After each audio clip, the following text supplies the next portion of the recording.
Okay, and here's your run from July 4th. I'm super sorry I missed the very beginning. I'm trying to remember where it went. I think it went this jump, and then, oh yeah, I did. I remember now. Okay, sorry. And if you hear me heavy breathing on it, it's because it's on the audio and the video. It's because I was in the other ring building and I ran over. So I apologize for that. That was a perfect place to do. Oh, sorry, we're just watching it. Nice. There's another place where I rear cross in the flat. We have to work on that somehow. Maybe you can have a private lesson and we can try to find out a way to teach him that. That would be, because I think that would be an awesome skill for you to have. The rear cross on the flat.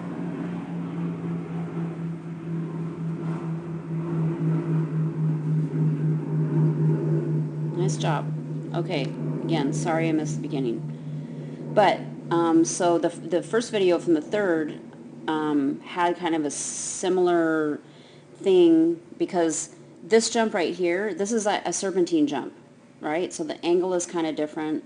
It's not like the one from the course the day before, but it is still a serpentine jump.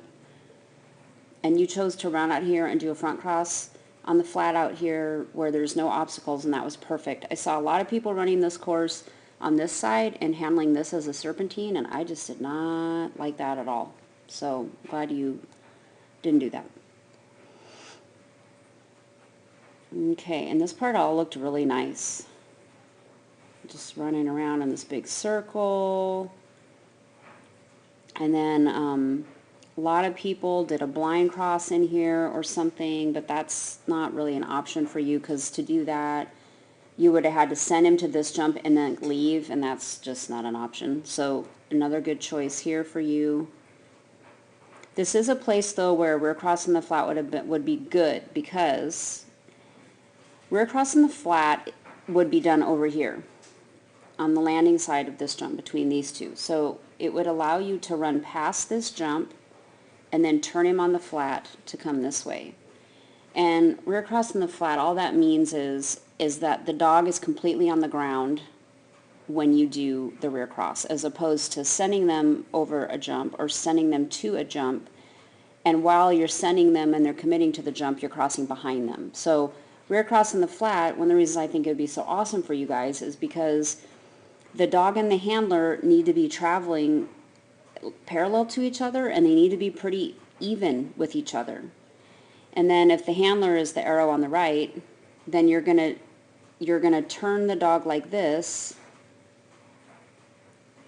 and then the dog, and you change, and then you cross behind them basically. So then, so you would go, your path would be like that, and then the dog's path would be something like that. It's kind of, the arrow thing is dumb. It's not a good illustration. But you're basically doing a rear cross, but you're next to your dog, but then you give a cue so they know that to turn away from you, okay? So, and then as they're turning away from you, you step behind them basically, and your side change is done. And I just think it would be a really good option for you to teach him how to do this, because he already pretty much runs at your side all the time. If we can teach him a rear cross on the flat cue, then you wouldn't be slowing down and almost stopping and potentially getting a refusal on this stuff. You could come out here past this jump, do your rear cross on the flat where it's nice and safe because you're not going to get a refusal, and then once the side change is done, you move on. Okay? So we need to talk about that some more. See how you're almost stopping? And then you have to push him out to the next jump. Rear cross on the flat, you wouldn't have to do that, because you would get it done out here, and once he's on a new side, you just run to the new jump, if that makes sense. I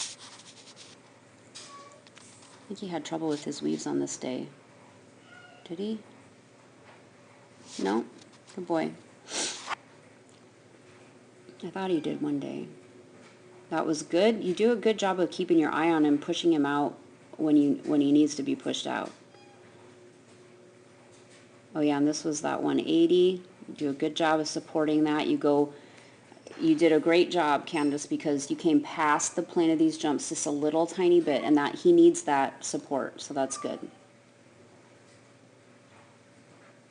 And then just a run out, I think. Yeah. Okay, it's not too bad.